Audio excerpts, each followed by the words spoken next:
네, 김종배의 시선 집중 유튜브 연장 방송 JB타임 시작하겠습니다. 더마카 나와 있습니다. 어서 오시고요. 네, 안녕하세요. 더마카입니다. 네, 자 오늘도 많은 댓글들이 들어와 있죠. 네, 일단 메멘토 모리님 반갑습니다. 오늘도 미국 오하이오에서 JB타임을 기다리고 있습니다. 출석해 주셨고요. 네, 네. 오하이오. 오하이오 네. 카우보이 뭐 이런 거.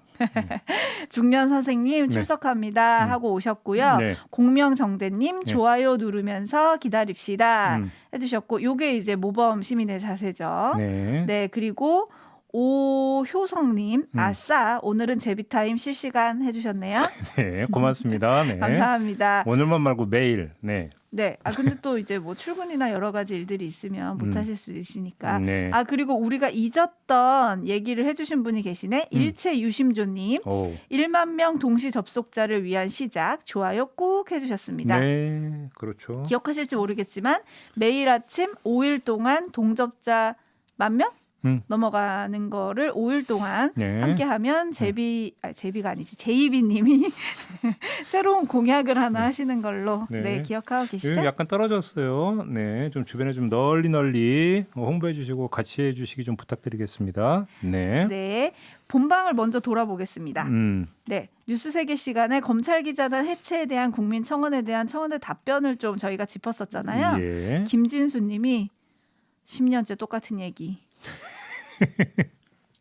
최성진님, 해체한들 검사들이 기자들을 골라서 메시지를 보내면 무슨 소용? 네, 맞아요. 현실적으로 솔직히 말씀드려서 그럴 수 있죠. 그죠? 다만 그럼에도 불구하고 오픈이 되어버리면 그러니까 최소한의 다양성, 다원성이라도 그러니까 견제가 되지 않겠느냐, 이제 이런 차원이라고 봐야 될 것 같고요. 저는 그래서 어제 이 청와대 그러니까 답변 나왔다는 소식을 듣자마자 뭐부터 제일 먼저 봤냐면 공수처 홈페이지를 제일 먼저 들어가 봤어요. 오. 왜 그러냐면 일전에 뭐 JB타임에서 그 얘기한 적 있잖아요. 법조 기자단 이야기하면서 공수처 기자실이 어떻게 되느냐가 중요하다는 말씀을 드린 적이 있어요. 네네. 그래서 혹시 이제 기자실 그 규칙이나 이런 게 만들어졌나 봤더니 아직 안 올라왔더라고요. 그러니까 홈페이지 뒤져보니까 없더라고요. 그래서 제가 볼 때는 그 공수처 같은 경우가 이제 완전 오픈 브리핑 룸으로 이제 가야 되는 거 아니냐는 이야기가 이제 많이 나오고 있던데, 자 이렇게 되어버리면 또 이제 그것이 법조 이제 기자단에 어떤 영향을 미칠 것인가도 좀 같이 보자. 이 말씀을 좀 다시 한번 드리겠습니다. 네. 9시 5분님, 출입하느냐 안 하느냐의 문제를 떠나서 자기가 쓴 글에 대해, 기사에 대해겠죠. 책임을 물어야 한다. 사회에 주는 피해가 너무나도 크다라고 해주셨고요. 그다음에 김학의 출국 금지 위법 논란에 대해서 여야 의원들을 차례로 만나봤었잖아요. 네. 전작권 한수님, 범법자를 잡자는 거냐 봐주자는 거냐. 김형욱님, 반면에 이제 이런 의견도 있었어요. 야당 측이 하면 중대 흠결, 여당 편이 하면 사소한 절차적 미흡. 박혜정님, 아니 그럼 도망가고 나서 우왕좌왕 범인 잡으러 다니는 게 맞다는 건가요? 네. 김나다니엘님, 공익 제보자가 현직 검사. 수사하면 되지 왜 쿠션으로 돌리지? 쿠션 얘기가 나왔습니까? 현릴리님, 네. 본질은 범죄자를 왜 방치했는가 아닌가요? 임상래님, 당초 이 사건을 수사할 때 동영상 분간 못하고 풀어준 검사부터 수사합시다. 저는 이런 생각도 이 사건을 보면서 저는 이 문제 제기할 수 있다고 생각을 해요. 그러니까 절차적 정의도 상당히 중요한 부분이죠. 그래서 아까도 이제 잠깐 그 얘기는 독소독과 이론이라는 것도 있잖아요. 네. 그렇잖아요. 그런 점에서 어떤 부정한 방법으로 어떤 그 수변 증거는 인정도 안 되고, 그래서 그 증거를 제외하고는 죄가 입증했는데 무죄다, 이런 어떤 그 이론인데, 저는 그런 점 절차적 정의도 상당히 중요해요. 그래서 그거에 대해서 저는 뭐 토달 생각은 별로 없는데, 근데 한편으로 이런 생각을 해봤어요. 자, 그러면 수차에 걸쳐서 김학의 무혐의 과정이 있었잖아요. 왜 이때는 공익제보가 없었을까? 네. 그죠? 어찌 본다면 정말로 어떤 정의에 그러니까 입각했었다면 사실은 이때 내부 고발이 있었어야 되는 거 아닌가라는 생각도 저는 한번 해봤거든요. 이건 물타기 하려고 드리는 말씀이 아니에요. 저는 다시 말씀을 드리지만 절차적 정의도 참 중요하다고 생각을 하는데, 그런 점에서 실체적 정의라고 하는 것들도 엄청 중요한 거잖아요. 왜 그러면 어떤 그런 정의감이 그 전에 무혐의 결정 계속 내릴 때는 그러니까 왜 발생되지 않았을까? 그게 좀 아쉬운 거죠. 그렇죠. 네. 잘 됐으면 좋겠는데 그렇습니다. 조각달님이 제이비형 세상이 왜 이래라고 보내주셨고, 네. 그다음에 고선자님 매일 좋아요 누르고 봐요. 댓글은 거의 안 달고요. 그리고 또 어떤 분은 익명의 매일 듣는 단골도 있다 해주셨는데 네, 늘 감사드린다는 점 다시 한번 인사를 드리고 네. 그리고 오늘 MBC가 좀 특별한 날입니다. 오늘 시선집중부터 표창원의 뉴스 하이킥까지 13시간 동안 연속 특집 방송을 합니다. 그러게요. 코로나 1년을 맞아서 맞았다기보다는 1년을 보내면서 그래도 우리가 희망입니다라는 타이틀로 함께하고 있는데요. 그래서 복지부 차관 인터뷰했고 수간호사분 지금 인터뷰했었잖아요. 네. 사비나 안님이 서로가 서로에게 힘이 되기를 바랍니다 해주셨고요. 이번 설이 최고의 고비일 것 같다. 그럼요. 좀 긴장 풀지 말고 조금 더 힘내보자 해주시는 분도 계셨고 엘사님, 공주님이 오셨어요. 엘사. 전화로 안부 서로 하고 설은 마음만 풍성하게 보내자 해주셨고요. 우리 이제 지난 추석에 경험이 있지 않습니까? 그렇죠. 그렇죠. 네.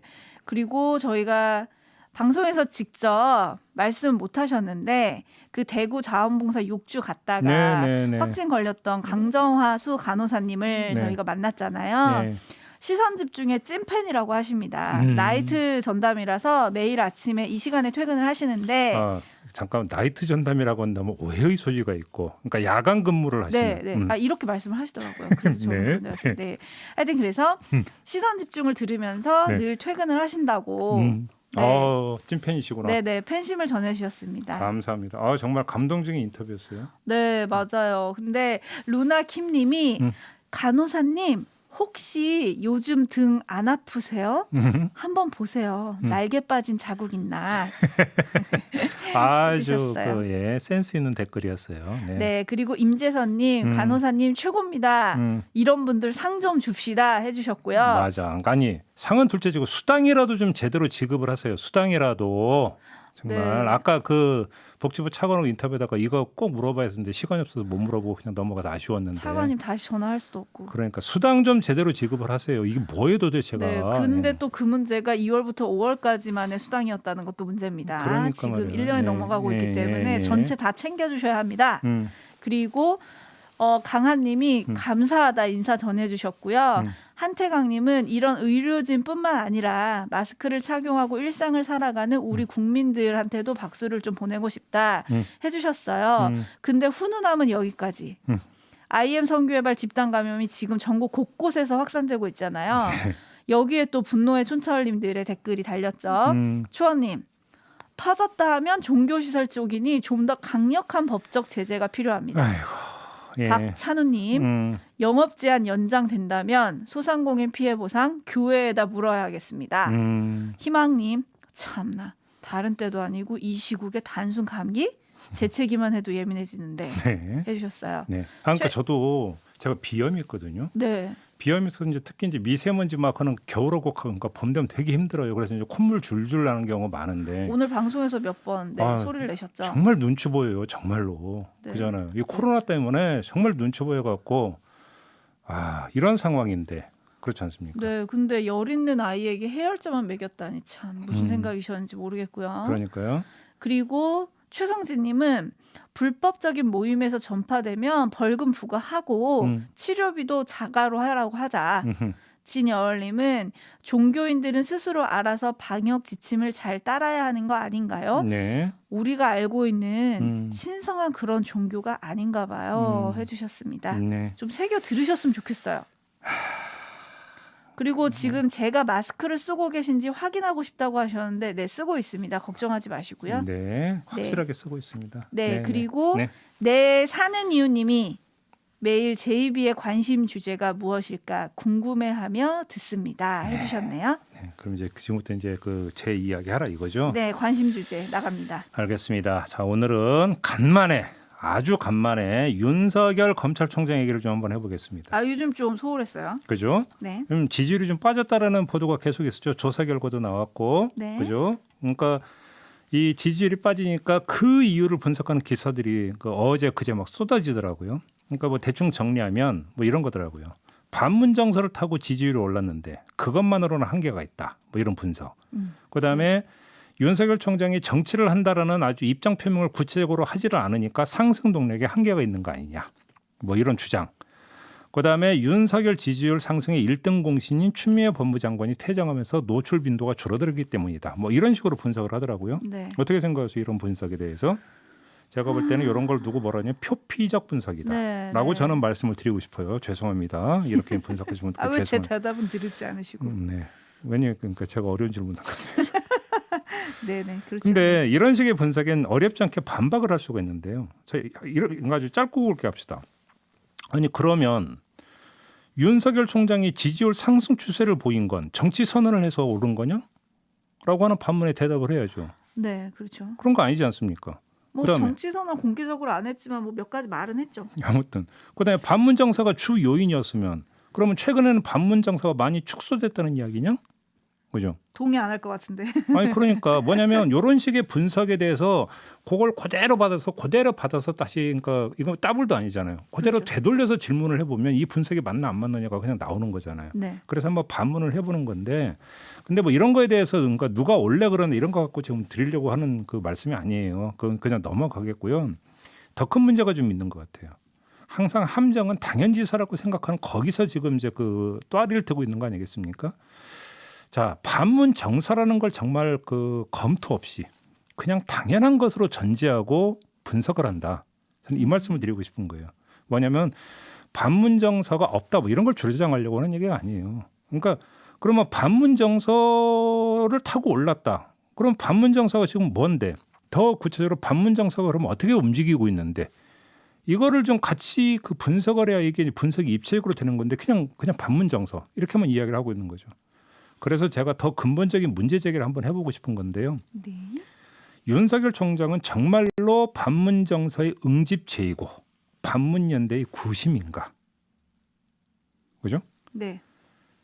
역시 다시 말해서 딱하게 네. 보시면서. 윤석열 총장이 정치하기로 작심만 하면 반문 정서가 모두 윤석열로 향해서 대세를 거머쥘 수 있는 거냐? 아주 단순한 질문이잖아요. 아닙니까? 이제 이거부터 이제 오늘 이야기를 시작을 해봅시다. 자, 이렇게 한번 그 분석을 해볼 수가 있을 것 같아요. 윤석열 총장이 정말로 반문의 상징이라면 반문 정서의 핵심은 사회 경제적인 요인이 아니라 정치 사법적인 요인이라는 이야기가 될 거예요. 그렇죠. 근데 여기에 동의하기가 힘들어요.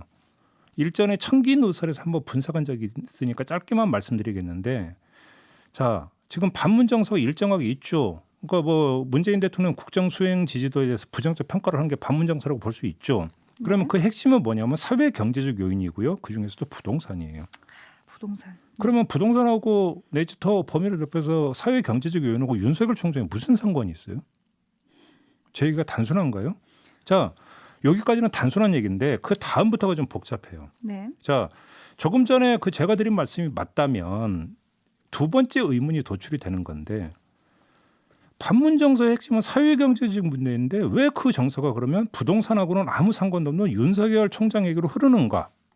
이게 규명이 돼야 된다는 거예요. 그잖아요. 그냥 윤석열 총장은 반문 정서를 타고 올랐는데 뭐 어쩌고 저쩌고 하는 이야기가 성립이 되려면 이 질문에 대답을 해야 된다는 거예요. 네. 바로 여기서 윤석열 총장 지지율 등락폭이 큰 이유를 제가 볼 때는 1차 추측할 수가 있어요.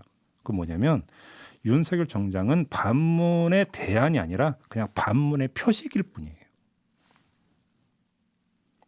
자, 어떻게든 윤석열 총장을 문재인 대통령 이후에 국가 리더로 만들어서 한국 사회를 바꾸겠다는 의지가 투영이 된 결과가 아니라는 거예요. 그게 아니라 문재인 대통령에서 자, 우리 감정이 이렇게 안 좋아요 라고 하는 것을 보여주는 그다음에 시위하는 수단으로 지금 윤석열 총장에게 그 여론조사 때 한 표 이렇게 던지고 있는 거다라는 거죠. 등 돌리고 이쪽으로 그렇죠. 관심을 보인다.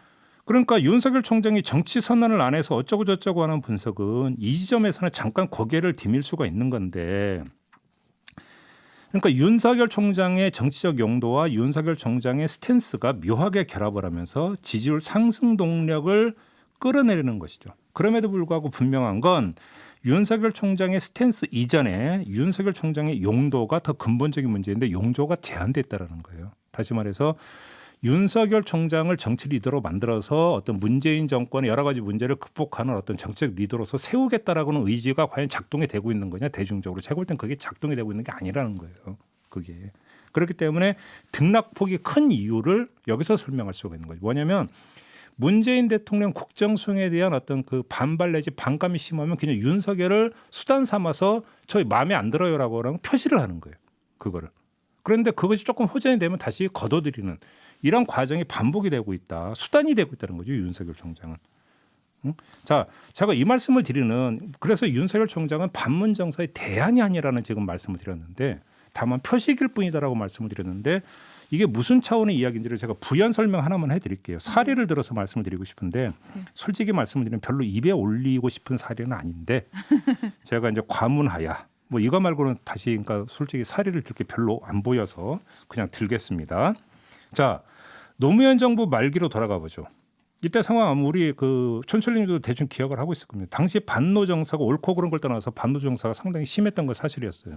그다음에 이런 반노 정서의 밑바탕에 사회 경제적 개혁의 미진함에 대한 실망이 깔려 있었고 부동산 대란을 그 개혁 실패의 상징으로 간주하는 어떤 정서가 있었고 이게 폭발을 했었어요. 자, 이 반노 정서를 타고 들어간 사람이 누구냐면 이명박이에요. 네. 그렇지 않습니까? 네, 네. 자, 여기서 질문을 하나 던져야 되는데 그러면 반노 정서의 어떤 대한 정치인으로서 왜 박근혜가 아니라 이명박이었을까를 우리는 한번 여기서 짚어봐야 될 필요가 있어요. 그잖아요. 근데 그 이유가 뭐냐면 반노 정서의 핵심 그것과 맞닿아 있던 인물이 박근혜가 아니라 이명박이었기 때문이에요. 그렇게 분석을 할 수가 있죠. 네. 당시 그 이명박 씨는 사회 경제적 개혁의 실망감과 부동산 대란에 대한 분노의 절망감 이것을 자신의 이력 그러니까 나는 자수성가한 사람이고 나 현대건설 사장 출신이야 부동산은 내가 잘 알아 뭐 이런 것들로 연결을 시켜버렸다는 거죠. 그러면서 어떤 이런 실망감과 절망감을 자기에 대한 지지로 흡수를 했어요. 그러면서 어떻게 그러니까 그 비전을 제시했냐면 사회 경제적인 개혁이 아니라 사회 경제적인 성장이라는 이것도 대안이라고 얘기를 해야 될지는 잘 모르겠습니다만 네. 이렇게 버전을 바꿔 가지고 지지세를 끌고 나간 거죠. 그 대표적인 게 뭡니까? 747 아니었습니까? 747. 네. 그죠? 불시착했지만 얼마 안 가서 불시착했지만 아무튼 이렇게 해 들어가면서 다시 성장 이데올로기를 자극해 들어가면서 요 불만 요쪽으로 물기를 돌려버리면서 자기 지지수를 연결을 했던 거죠. 근데 반면에 박근혜 씨에겐 이런 캐릭터가 거의 없었죠. 오히려 이념적 캐릭터가 강했던 부분이고 그러다 보니까 그때 반노 정서의 선택이 이명박이었던 데는 이유가 있었던 거예요. 그러니까 반노 성향을 보이고 있는 유권자들이 전체 국민이 아니고 그잖아요. 자, 이명박 씨의 경우까지 예시로 들었으니까 이명박 씨와 윤석열 총장의 스탠스를 비교를 해보면 대충 그림이 나오잖아요. 어떤 대별점이 있는지 그잖아요.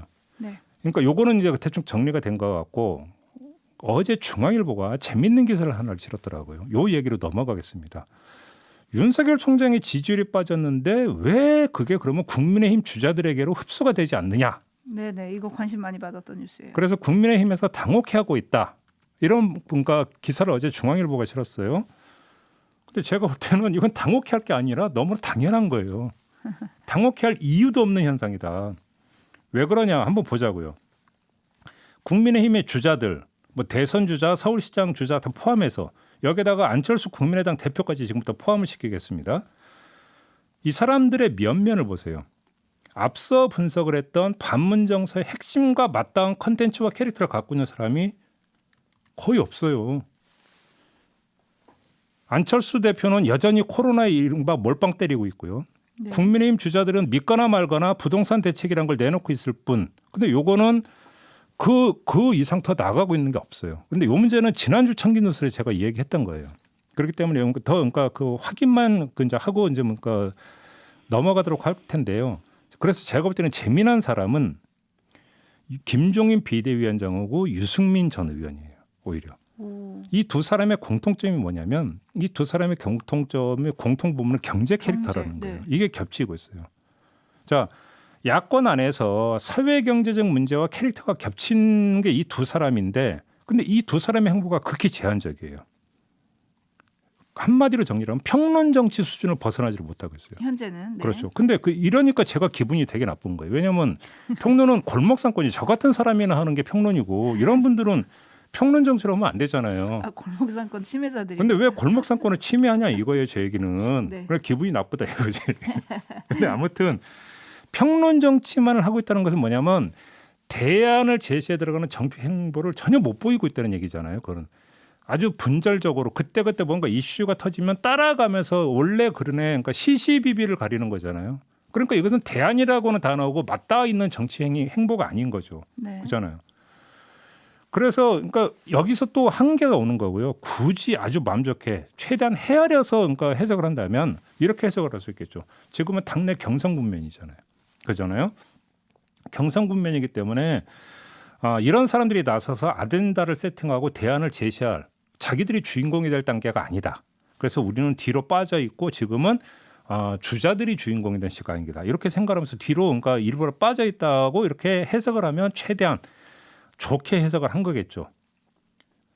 그러면 그 다음 수순은 어떻게 되겠습니까? 후보가 결정이 되면 그 다음에는 당의 이름으로 나서겠죠. 그렇겠죠. 그죠. 근데 재미난 게 뭐냐면은요. 이 기간 동안에 문재인 대통령 입장에서는 이 기간이 나쁠 게 전혀 없어요. 왜? 시간을 확보하는 거예요. 그잖아요. 어떤 시간이요? 아니 무슨 얘기냐면 국정을 추스르면서 사회 경제적 요인을 다시 되살피고 뭔가 전열을 정비해서 다시 국정에 어떤 집중을 해서 밀고 나갈 수 있는 시간적 여유를 문재인 대통령 확보를 하는 거잖아요. 네. 그잖아요. 다시 말해서 문재인 대통령에게 국정과 정치의 그 시간과 공간을 열어주는 거예요. 이들은 의도하지 않았던 의도했던지 간에 의도하지 않았던 것이겠죠, 당연히. 그잖아요. 네. 근데 문제는 국민의힘 입장에서는 몰아붙일 수 있을 때까지 몰아붙여서 문재인 대통령이 배수진을 치게 만들어도 부족할 판인데 뭐냐면 비유하자면 문재인 대통령으로 하여금 여유 있게 다리로 말 타고 건널 수 있게 길을 열어주고 있는 것이다. 이렇게도 볼 수 있는 것이죠.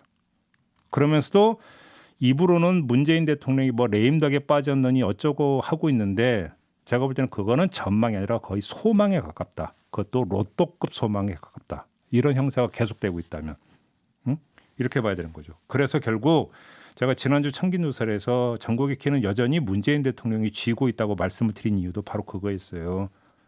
근데 그 키도 옛날 노쇠자물통 여는 그 투박한 키가 아니라 거의 만능 스마트 키다. 지금 주도권은 여전히 청와대에 있다. 이러니까 상황이 이러니까 이런 말씀을 드리는 거고요. 마지막으로 김종인 비대위원장한테 제가 꼭 하고 싶은 말이 하나가 있어요. 비대위원장을 맡고 난 직후에 이른바 40대 경제 전문가 이야기한 적 있지 않습니까? 기억나시죠? 네. 그나마 야권에서는 지금 흐름을 읽으니까 이런 얘기를 한 것으로 평가할 수도 있겠어요. 물론 그 경제 전문가 상이라고 하는 게 과거 국가 주도의 성장 정책에 어울리는 것이라면 그거는 문제가 있다라고 옛날에 청기누설에 지적한 바가 있지만 아무튼 그럼에도 불구하고 뭐가 대세냐라고 하는 것은 감은 잡았으니까 저 얘기 한다라고 치겠습니다. 네. 근데 문제는 그 뒤에 강간부 소식이에요. 들어봤어요? 그죠? 네, 이름 여러 명이 나오긴 했지만 뭐 아무도 확인되진 않았고 다 그러니까 아니라고 했고. 네. 제가 볼 때는 윤석열 총장의 지지율 하락이 왜 국민의힘으로 흡수가 되지 않는가라고 하는 거에 대해서 당혹해할 게 아니고요. 그게 당혹해야 될 부분들이 아니라 국민의힘이 정말 당혹해야 되는 게 바로 이 문제라고 저는 봐요. 윤석열 총장은 어차피 안 되는 사람이니까 그가 그러니까 코 빠지듯이 지지율이 빠진다고 국민의힘에 실이 되는 것도 득이 되는 것도 아니에요. 그잖아요. 네. 윤석열 총장이 지지율이 올라간다고 해서 윤석열 총장의 지지율이 빠진다고 해서 제가 볼 때는 국민의힘하고 상관성 별로 없어요. 여러 번 얘기했기 때문에 그러니까 토 안 달겠지만 그렇기 때문에 결국은 흐름이 이렇다면 국민의힘에서는 대안 차원에서 마련이 돼야 되는 건데 그게 안 되고 있는 거예요. 이 얘기는 무슨 얘기냐면 지금의 현재의 주자들은 대안이 아니다. 그 얘기는. 그러니까 흡수가 안 되는 거예요. 그게 뭐냐면 반문 정서가. 심지어 많은 국민이 아니라 문재인 대통령을 싫어하고 반대하는 사람들조차도 흡수가 안 되고 있다는 거죠. 왜 그러냐면 반문이 되기 위해서는 반이잖아요. 반대거든요. 그건 단순히 반대일 뿐이에요. 반대가 아니라 향으로 가야 돼요. 지향의 향. 향으로 가야 돼서 우리 그러면 이쪽으로 한번 가봅시다라고 하는 정치적 동기를 작동을 해서 대열을 그러니까 결집을 시켜야 되는 건데 그게 대안의 정치인이거든요. 네. 이게 없으니까 방황을 하는 거예요. 반문 정서가. 그게 없으니까 반문 정서가 방황을 하고 여론조사가 계속 춤을 추는 거라고요. 그러니까 국민의힘이 당혹해야 되는 건 바로 이걸 당혹해야 되는 거죠. 윤석열을 바라보면서 당혹할 이유는 전혀 없다. 이렇게 정리를 하겠습니다. 뭐 김종인 비대위원장도 겉으로는 윤석열과 선을 그었고 오늘 신년 기자회견 한다고 하더라고요. 혹시 무슨 얘기를 아니 하시는지 선을 좀... 긋는 것까지는 감각이 있다고 저는 봐는데 네네. 그 다음이 없는 거잖아요 지금. 그렇죠. 그 다음이 없어요. 깜깜무소식이잖아요. 그러면 네. 계속 히든카드일까요? 그러니까 뭘 깜짝 준비하고 계시나? 히든카드일까요? 그러게요. 제가 볼 때는 그 히든이 이렇게 오래 가면 그건 히든이 아니라 없는 거죠. 없는 거. 그러다 깜짝 나타나면 어떡하시려고. 그거는 깜짝 나타난다도 제가 볼 때는 정치라고 하는 거는요. 그렇게 깜짝 연예계에서 깜짝 스타는 있을지언정 정치에서 그런 경우는 거의 없어요. 네. 왜냐하면 그거는 어떤 더 집중적인 어떤 검증 공세에 들어가면서 거기서 좌초되는 경우는 한두 번 본 게 아니잖아요. 그렇죠. 그걸 김종인 여러분 위원장이 맞죠? 모른다고 생각하세요? 모른다면 그건 말이 안 되는 거죠. 그잖아요. 네. 알겠습니다. 네. 민구 망구 할망구님이 매일 이 시간에 올 댕댕이랑 산책하면서 듣다가 오늘은 손 시려워도 장갑 벗고 인사합니다. 제비 몰러 같이 가려고요. 이 시간만큼은 꼭 지켜요 해주셨습니다. 네, 산책엔 제이비 타임이죠. 네. 네, 사일런트 아웃사이더님이 네. 반문에 반문을 해본다. 오 맞다. 재고 놓은 게 반문에 본다. 오, 야 괜찮은데. 역시 촌철님들. 네, 실력 있으신 네, 장면가들이 많으세요. 예. 박록수님은 컨텐츠가 없으니 관심 빠질만해서 빠진 거죠. 한 줄로 평가해 주셨고 박희망님은 윤석열의 용도는 현직에 있을 때까지만 해주셨고 네. 지키미님은 원인은 민주당에서 개혁의 고비를 조금 느슨하게 했던 거지 지지율이 하락하게 한 것의 원인이 아니었을까요? 개혁의 고비를 조금 느슨하게 했던 게 지지율 하락의 원인 아니냐 해주셨고 네. 남승표님은 이제는 정치개혁보다 경제개혁이고 말보다는 행정 등 실적에서 성과를 보였던 대선 후보를 찾겠네요. 네. 박종현님은 유승민, 김종인이 아니라 오히려 현 보수 야권에서는 세련된 이미지의 발전주의 성향을 대변할 수 있는 홍정욱 전 의원이 대표 인물이 될 가능성이 더 높지 않을까요? 꼭 얘기를 해야 되나요? 뭐 제가 볼 때는 가능성 없다고 봅니다. 왜 그러냐면 이제 그분이 어떤 가족과 이제 얽혀 있는 그런 어떤 문제, 악재라고 우리가 흔히 이야기하는 이런 것들을 떠나서 그런 것들을 떠나서 제가 오늘 이야기했던 거와 그 홍정욱 전 의원이 매치가 된다고 생각하세요? 저는 매치된다고 생각하지 않거든요. 네, 박종현님의 의견이셨습니다. 네. 제 의견 아니고요. 네. 네. 매누님은 이 매누님이 늘 약간 객관식 질문 주시는 분이에요. 아까 김학의 불법 네. 뭐라 그러나 출국 위반, 출국 금지 위법 논란, 네네. 거기에 대해서 김학의 문제가 다시 나타난 이유에 주목해야 합니다. 그게 무엇일까요? 1번 문재인 정권 수사, 2번 윤석열 가족 수사 무력화, 3번 검찰 김학의 처벌에 따른 보복, 4번 검언 유착 포함 제 식구 수사 무력화. 어떤 게 가장 큰 이유일까요? 해주셨네요. 제가 볼 때는 1, 2번은 무조건 그 V 표시, 그죠? 네. 그다음에 3번은 제가 볼 때는 그 보복의 주체에서 헷갈리는 거죠. 그러니까 제가 볼 때는 검찰이 그러니까 무슨 뭐냐면 동일치 이야기지만 또 그렇게 의리 있는 조직인가도 사실은 잘 모르겠어요.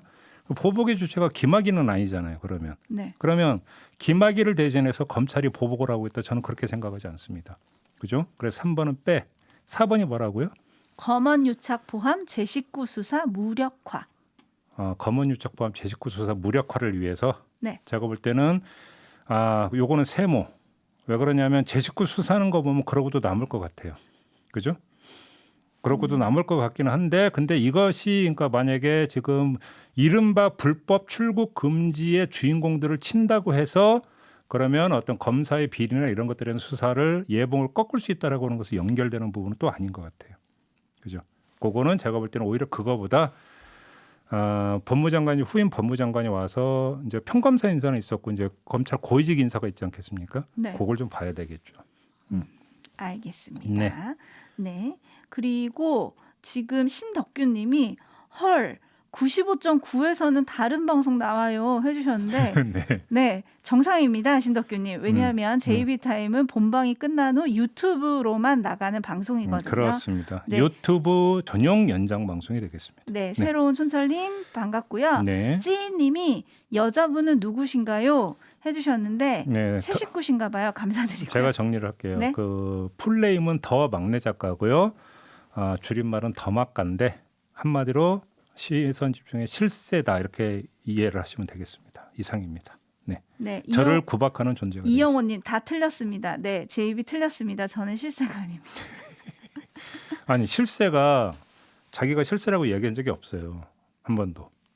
알고 계십니까? 네, 왜 더 막내 작가냐고 하시는데 그 저희 본방 중에 비하인드 뉴스가 아니지 비컨 뉴스. 네, 비컨 뉴스 전해주시는 이종훈 작가님이 공식 막내 작가시거든요. 네. 그 공식 막내 작가 밑에 더 막내 작가다라고 네. 해서 저는 네. 더 막가입니다. 네. 네, 새로 오신 분들이 좀 있으신 것 같아서 다시 한번 설명드렸어요. 그건 이런 그 질문이 들어오는 것은 그 새로운 분들이 오셨다는 얘기잖아요. 그렇죠. 좋은 얘기죠. 네. 네. 다 하셨어요? 네, 소개도 다 했고. 네. 네. 지금 누구예요? 데미안님이 무서운 실세라고 지금. 그다음에 만조의 꿈사님은 더마카 짱이라고. 화면에 나온다는 김영수님은 화면에 나와요라고 했는데, 화면에 나오나? 어디 안 나오는데요? 네, 나오라는 얘기 같아요. 나오라는 절대 안 나간답니다. 자. 김종배의 시선 집중 연장 방송이죠. JB타임 또 끝날 시간이 됐네요. 너무 빨리 가죠 시간이. 벌써 네. 30분이 후딱 지나갔습니다. 네. 자 이렇게 마무리할까요? 네. 네, 다막가 수고하셨고요. 저도 물러가겠습니다. 내일 다시 인사드리겠습니다. 고맙습니다. 감사합니다.